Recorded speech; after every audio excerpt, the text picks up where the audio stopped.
मैं हूं आपका इंस्ट्रक्टर शहबाज अली। आज की क्लास में हम HTML और CSS का मार्जिन और पैडिंग को थोड़ा सा देखेंगे। बहुत इंपॉर्टेंट टॉपिक है, इसको काइंडली अच्छे से समझिएगा। तो जितना अच्छा ये समझ आएगा उतनी अच्छी इंशाल्लाह आपको HTML भी समझ आएगी। ठीक है, सेव। ठीक है, मैंने जो है पहले ही मैंने फाइल का मैं आपको बता चुका हूँ कि कोई भी फाइल होगी उस फाइल को आपने सेव करना होगा .html के एक्सटेंशन में।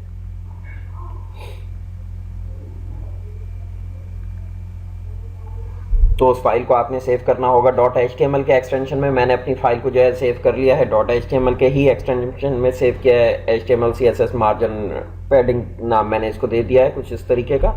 आप कुछ भी नाम दे सकते हो, बट एंड के अंदर जो है लाजमन आपने .html का एक्सटेंशन लाजमी लगाइएगा। ठीक है, फिर उसके बाद अब सपोज मेरे पास एक यहाँ पर डिव है, ठीक, डिव क्लोज, ठीक है, और उसके बाद मैंने इसको कह दिया, स्टाइल दे दिया सपोज फिलहाल के लिए कि भाई इसकी विड्थ हो जाए, वही पहले वाला ही हम कर लेते हैं कि जैसे कि विड्थ हमने कर ली 1000 px और हाइट हमने इसकी कर ली सपोज हमने कह दिया 1600 px। मार्जिन सेंटर में लाने के लिए 0 ऑटो, ये चीज़ भी मैं पहले ही आपको समझा चुका हूँ इससे प्रीवियस लेक्चर में शायद। ठीक है, और साथ में बैकग्राउंड कलर ये भी बता चुका हूँ, green. Save, then run on Chrome. ठीक है, तो अब इसके अंदर हम समझते हैं ज़रा मार्जिन को बेसिकली क्या है और पैडिंग क्या है। ठीक है, बल्कि हम एक काम करते हैं, हम इसके अंदर जो है ना सेम एक और हम डिव ले लेते हैं इसी तरीके की। ठीक है, यहाँ पर हम डिव ले लेते हैं, उस डिव को हम क्या कहते हैं कि उसकी विड्थ हो जाए, सपोज हमने उसकी विड्थ दे दी हमने 100 px और उसकी हाइट हमने दे दी यहाँ से, वो भी हमने 100 px हम फिलहाल के लिए ले लेते हैं। देन बस इतना ही काफ़ी है। यहाँ से जैसे हम उसको कहते हैं फ्लोट हो जाओ लेफ़्ट पर, कि भाई लेफ़्ट साइड पे तुमने अलाइन हो जाना है, और बैकग्राउंड कलर हम चेंज कर देते ताकि ये वाली चीज़ हमारी प्रोमिनेंट हो जाए, थोड़ी सी उधर नज़र आ जाए हमें सही से। ठीक है, रिफ्रेश, देखें ये एक बॉक्स हमारे पास आ गया है। अब सपोज मैं ये चाह रहा हूँ कि ये वाला बॉक्स 10 px लेफ्ट से राइट पे मूव हो जाए, ये 10 px लेफ्ट से राइट और 10 px टॉप से थोड़ा सा बॉटम की साइड पे हो जाए। इन दो जगहों से मैं इसकी पोजीशनिंग चाह रहा हूँ कि यार ये इन दो जगहों से मेरा मूव होना चाहिए। ठीक है, तो ये वाला बॉक्स मेरा मूव होना चाहिए इन दो जगहों से। ठीक है, तो अब इसके अंदर मैं क्या करता हूँ, मैंने इसको कहा मार्जिन ले लो लेफ्ट से, सपोज मैंने कहा 10 px। अब देखें रिफ्रेश हो गया इधर। ठीक है, अब हमें टॉप से भी चाहिए, मैंने कहा टॉप से भी ले लो, तो मैं इसको कह सकता हूँ मार्जिन ले लो टॉप से भी तुम 10 px। Save, then again refresh. देखें आगे 10 px टॉप से नीचे हो गया, 10 px लेफ्ट से यहाँ पर हो गया है। ठीक, अब इसकी इसी के अंदर मैं इसको ये कहूँ कि भाई इसके अंदर कोई टेक्स्ट है सपोज इस बॉक्स के अंदर। ठीक है, मैंने एक पी का टैग लिया, पी क्लोज, और मैंने इसको टेक्स्ट को दे दिया यहाँ पर हेलो पाकिस्तान।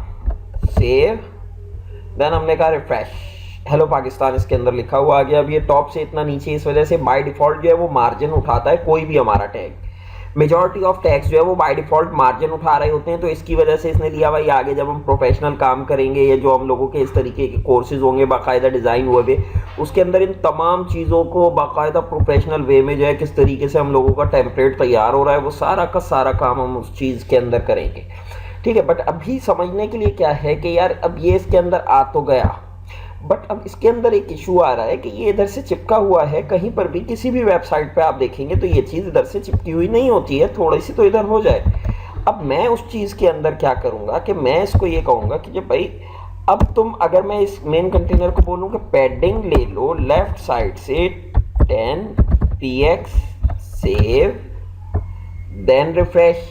अब देखें अब क्या इशू आया, इसने 10 px लेफ्ट साइड से इसने पैडिंग तो ले ली, बट 10 px इसकी विड्थ इंक्रीज हो गई, साथ में इस कंटेनर की, रेड वाले कंटेनर की विड्थ इंक्रीज हो गई 10 px।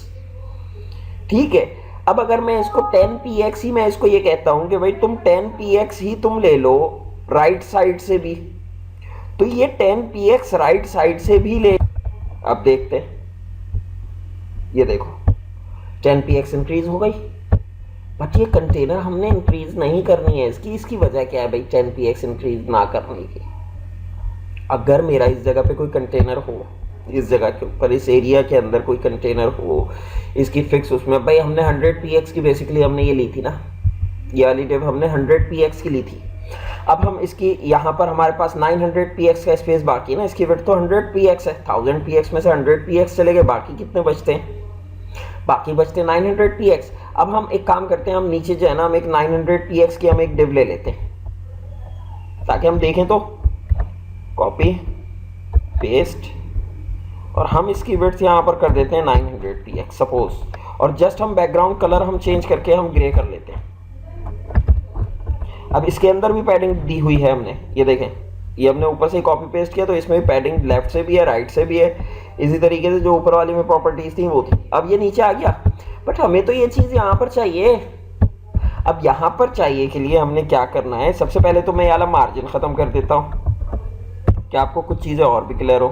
ठीक है, मार्जिन टॉप का भी ख़त्म कर देते हैं, चलो ये ख़त्म नहीं करते, इसको आने दो, बेशक ये हम पे कोई फ़र्क भी नहीं इसका पड़ना है। ठीक है, ये भी डिलीट हमने किया, देन पैडिंग राइट भी हम डिलीट कर देते हैं ताकि आपको पहले नज़र आ जाए प्रॉपर कि करना क्या है। अब देखो, अब है भी ये एग्जैक्टली 900 px का ये है, और उसके बावजूद ये चीज़ यहाँ पर शो नहीं हो रही है। क्यों?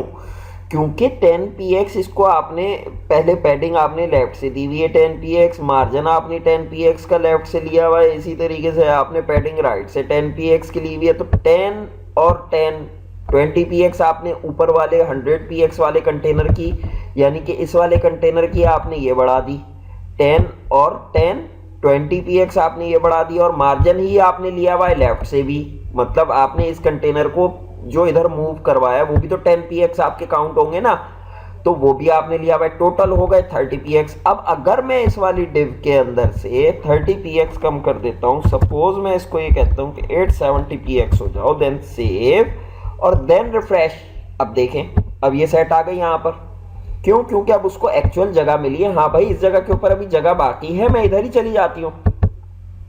हाँ, अगर आपका कोई केस ऐसा है कि आपको याली डिव इधर चाहिए ही नहीं है और विड्थ भी आपको इतनी ही चाहिए, आपके ये वाले सीन भी होते हैं इस तरीके के। चलें खैर, इस वाले फिर चीज़ को बाद में हम डिस्कस करेंगे इंशाल्लाह। ठीक है, खैर अभी समझने की क्या चीज़ है कि ये कंटेनर की विड्थ हमने किस तरीके से की, हमने इसकी कम कर दी, बट इसकी नहीं होनी चाहिए। अब से हमने क्या करना होता है कि जब कभी भी हम पैडिंग लेफ्ट से और पैडिंग राइट से हमने दो जगहों से इसकी दी है, तो हम इसकी जो एक्चुअल विड्थ होती है उतने px आप इसके अंदर से आप कम कर देते हो। उससे ये होता है कि उसकी एक्चुअल जितनी भी उसकी जगह है उसकी उतनी ही रहेगी। अब इस बॉक्स का साइज जो है वो वही रहेगा। ठीक है, बट ये वाली जो चीज़ है अब ये ओके आएगी। अब हम इसको 900 px कर लेते हैं, 900 px। ठीक है, और ये मैं इसका मार्जिन ख़त्म कर देता हूँ यहाँ से, और यहाँ से मैं पैडिंग ख़त्म कर देता हूँ। क्योंकि लेफ़्ट और राइट की हम बात कर रहे हैं तो इसकी वजह से हम विड्थ को देख रहे हैं। अगर हम हाइट की बात कर रहे होंगे तो उस सूरत के अंदर हम क्या चीज़ देखेंगे, हम पैडिंग की बात कर रहे होंगे। ठीक है, उस सूरत के अंदर हम जो है वो पैडिंग की बात करेंगे। जब हम विड्थ की बात करेंगे तो हम पैडिंग मतलब लेफ़्ट और राइट को जब हम देखेंगे तो उस सूरत में हम विड्थ की बात करेंगे। और अगर हम टॉप और बॉटम की बात कर रहे होंगे मार्जिन या पैडिंग के अंदर, तो उस सूरत में हम किसकी बात करेंगे, हम हाइट की बात करेंगे। ठीक है, अभी 80 px है। अब इसके अंदर हमने पैडिंग राइट से तो दी हुई है, अच्छा सॉरी मैंने लेफ्ट वाली भी डिलीट कर दी, तो लेफ्ट वाली हम दिए रहते हैं क्योंकि हमने उसकी विड्थ हम कम कर चुके हैं। अब देखो, अब ओके आ रहा है, इधर का 900 px का, इधर का वही 100 px का भी हो गया, और पैडिंग भी उसने ले लिया। अब इसमें जितना भी कंटेंट आएगा, जितना भी एरिया आएगा, वो एरिया इसी तरीके से इसका चलता जाएगा, उसमें कोई टेंशन नहीं होनी है।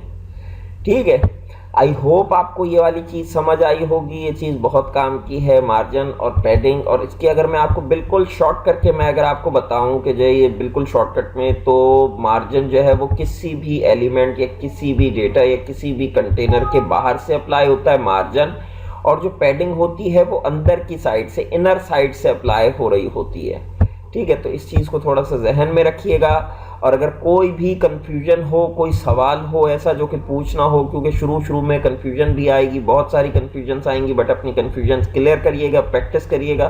प्रैक्टिस करेंगे तो खुद ब खुद ही सब चीज़ें हो जाएंगी। ठीक है, तो मुझे सब्सक्राइब करना नहीं भूलिएगा, सब्सक्राइब करिएगा और साथ में जो है मेरे वीडियोस देखते रहिएगा। कोई अगर इसके अंदर आपको लगे कि जो है कुछ चीज़ें चेंज होनी चाहिए, कोई आप लोगों की ऐसी नीड कि जो है ये वाली चीज़ भी हमें बतानी चाहिए, तो फिर जो है वो वाली चीज़ भी पूछिएगा। वो सारी की सारी बातें मैं आपको बताऊँगा, एक एक चीज़ के अंदर गाइड करूँगा, अपनी तरफ से 100% देने की पूरी कोशिश करूँगा।